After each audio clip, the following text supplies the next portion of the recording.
فما تنفعهم شفاعة الشافعين فما لهم عن التذكرة معرضين كأنهم حمر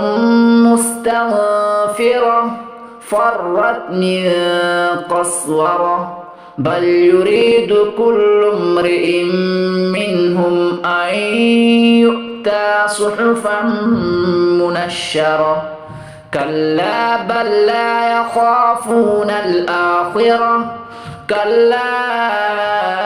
إنه تذكرة